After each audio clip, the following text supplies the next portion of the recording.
여러분, 혹시 하루아침에 80억 원의 빚더미 위에 홀로 남겨진 25 청년의 심정을 상상해 보신 적 있으신가요? 저는 그 80억이라는 숫자가 제 심장을 짓누르는 악몽 같은 현실 속에서 매일 눈을 떴습니다. 아버지의 갑작스러운 뇌졸중, 그리고 덩그러니 남겨진 천연 염색 공방 물들다. 쪽빛 하나 제대로 구분하지 못하는 제가 이제 이 회사를 책임져야만 했습니다. 아버지는 의식 없이 병원 침대에 누워 계셨고 회사는 빚더미에 올라앉아 있었습니다. 30명의 직원들과 그 가족들의 생계가 제 어깨에 얹혔죠. 매일 밤 저는 자문했습니다. 왜 하필 나인가? 도망치고 싶었습니다. 모든 걸 포기하고 그저 평범한 대학생으로 돌아가고 싶었습니다. 하지만 아버지의 땀과 눈물이 고스란히 배어있는 이곳, 그리고 저를 믿고 따르는 직원들의 얼굴이 자꾸만 떠올랐습니다. 여러분은 아시나요? 가장 깊은 쪽빛을 얻기 위해서는 천을 30번 이상 물에 담그고 말리는 과정을 반복해야 한다는 것을. 인생의 시련도 마찬가지입니다. 가장 어두운 순간이 우리를 가장 아름답게 물들이는 법이죠. 그래서 저는 결심했습니다. 쪽빛 하나 제대로 모르던 철부지 아들이 어떻게 80억 빚을 갚고 물들다를 세계적인 브랜드로 만들었는지, 지금부터 그 기적 같은 이야기를 시작하려 합니다. 이 이야기가 여러분에게 작은 희망이 되길 바라며 좋아요와 구독 버튼을 눌러주세요. 앞으로 펼쳐질 여정이 궁금하시다면 절대 놓치지 마셔야 할 테니까요. 나는 25살의 아버지를 잃었다. 아니, 정확히 말하면 아버지는 살아계셨지만 의식 없이 병원 침대에 누워 계셨다. 갑작스러운 뇌졸중이 아버지를 앗아갔고 나는 하루아침에 80억 원의 빚을 짊어진 회사의 대표가 되었다. 준호야, 이제 어떡하지? 어머니의 목소리에는 절망이 묻어났다. 누나들은 눈물만 흘렸다. 나는 울 시간조차 없었다. 아버지가 평생 일구신 천연 염색 공방 물들다가 내 어깨에 무겁게 얹혔다. 첫 출근 날 직원들의 표정은 내가 생각했던 것보다 더 불안해 보였다. 30명의 직원들, 그들의 가족까지 생각하면 100명이 넘는 사람들의 생계가 내 손에 달려 있었다. 게다가 아버지는 전통 염색 연구소를 짓기 위해 대출을 받았지만 완공도 되기 전에 쓰러지셨다. 대표님, 이번 달 결제할 어음이 15장이나 됩니다. 경리부장 정 과장의 목소리가 떨렸다. 정 과장은 아버지 때부터 15년 넘게 회사를 지켜온 베테랑이었다. 그의 머리카락은 하얗게 새어 있었고 눈가에는 주름이 깊게 패여 있었다. 알겠습니다. 제가 방법을 찾아볼게요. 말은 그렇게 했지만 내 머릿속은 하얗게 비어 있었다. 대학에서 현대미술을 전공했다지만 천연 염색은 내게 너무 낯선 세계였다.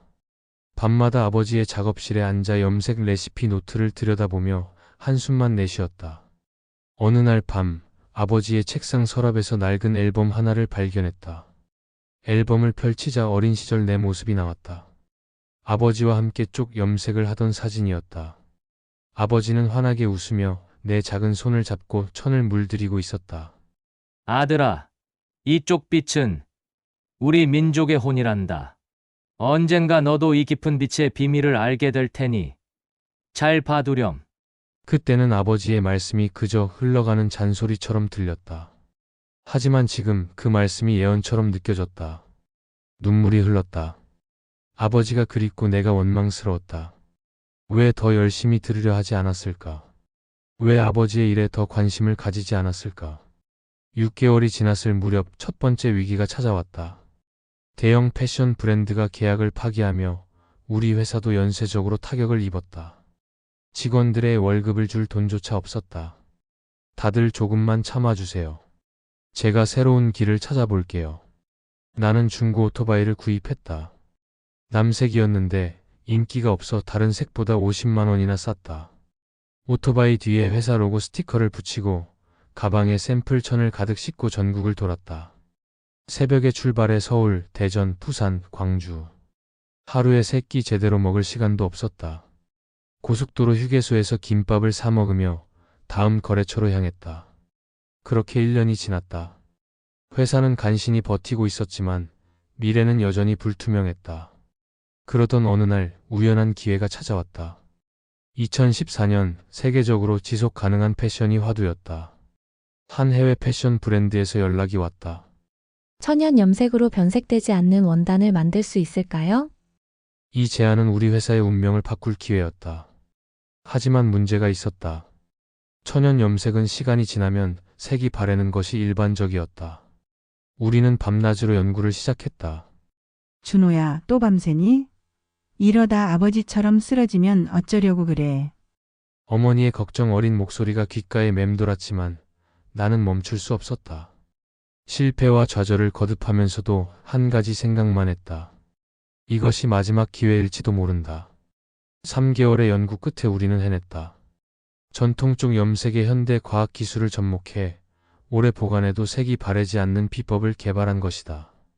2015년 초 우리는 영원한 쪽빛이라는 이름의 원단을 출시했다. 첫 달 매출은 1억 원, 두 달째는 10억 원, 세 달째는 15억 원.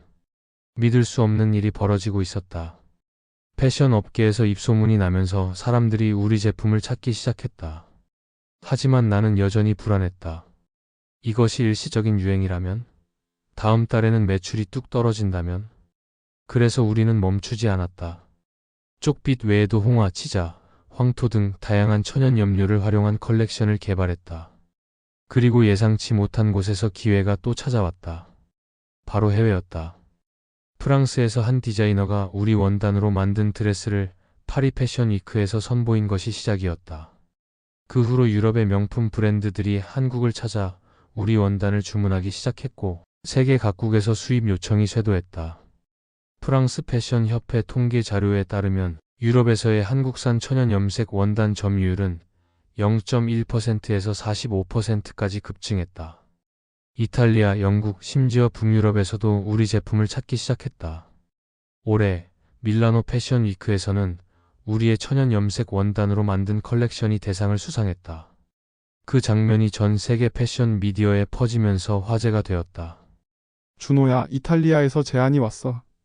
공장을 이탈리아로 옮기면 세제 혜택을 준대. 이탈리아 패션 협회에서 온 제안이었다. 이탈리아는 전 세계 패션 산업의 중심지였다. 경영 효율만 따지면 당연히 수락해야 할 제안이었다. 하지만 나는 고민했다. 이 회사는 단순한 사업체가 아니었다.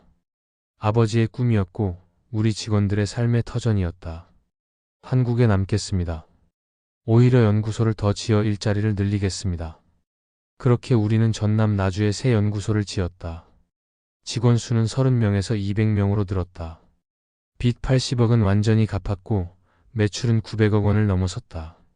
빚을 모두 갚던 날 나는 아버지의 병실을 찾았다. 5년 동안 의식 없이 누워 계신 아버지의 손을 잡고 속삭였다. 아버지, 빚 다 갚았어요. 회사도 잘 크고 있어요. 이제 편히 쉬셔도 돼요. 그때였다. 아버지의 손가락이 미세하게 움직였다. 의사들은 기적이라고 했다. 아버지는 천천히 의식을 되찾기 시작했다. 완전히 회복되진 않았지만 눈을 뜨고 나를 알아보셨다. 아들, 아버지의 첫 마디에 나는 참았던 눈물을 터뜨렸다. 5년 동안의 무게가 한순간에 쏟아져 나왔다. 아버지, 제가 해냈어요. 우리가 해냈어요. 서울 인사동에 플래그십 스토어를 열었을 때 줄을 서서 기다리는 외국인 관광객들을 보며 가슴이 뭉클했다. 우리 제품이 이제는 K-패션의 대표주자로 자리 잡았다. 한국을 방문하는 패션 관계자들의 필수 방문 장소에 오른 것이다. 직원들의 복지도 신경 썼다. 연봉을 높이고 문화예술 활동을 지원했다. 전통 공예 체험을 함께하고 직원들에게 새로운 영감을 선사했다. 그들은 이제 단순한 직원이 아닌 함께 꿈을 이루어가는 동반자였다.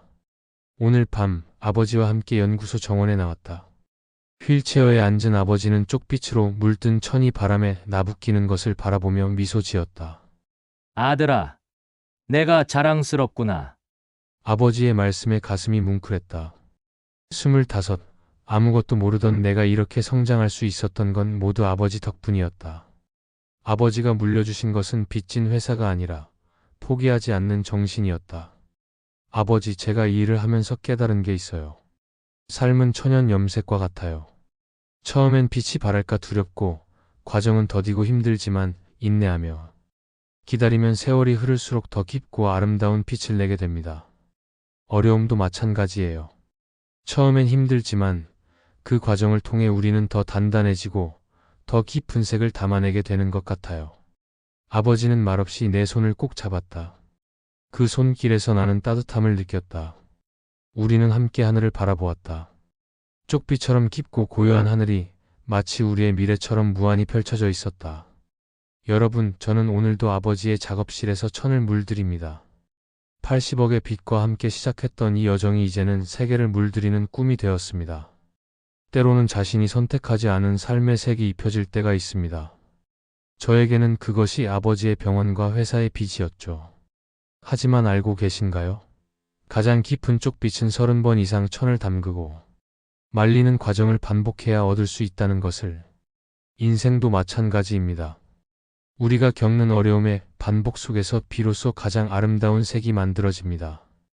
여러분의 인생에도 깊은 쪽빛 같은 어둠의 시간이 찾아올 수 있습니다. 그때 너무 두려워하지 마세요.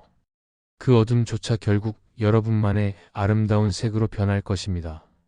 다만 그 과정을 포기하지 않고 끝까지 믿고 나아가는 것이 중요합니다. 제 이야기가 여러분에게 작은 위로와 용기가 되었다면 좋아요 버튼을 눌러주세요. 그리고 앞으로도 이런 이야기를 함께 나누고 싶으시다면 구독과 알림 설정도 꼭 해주세요.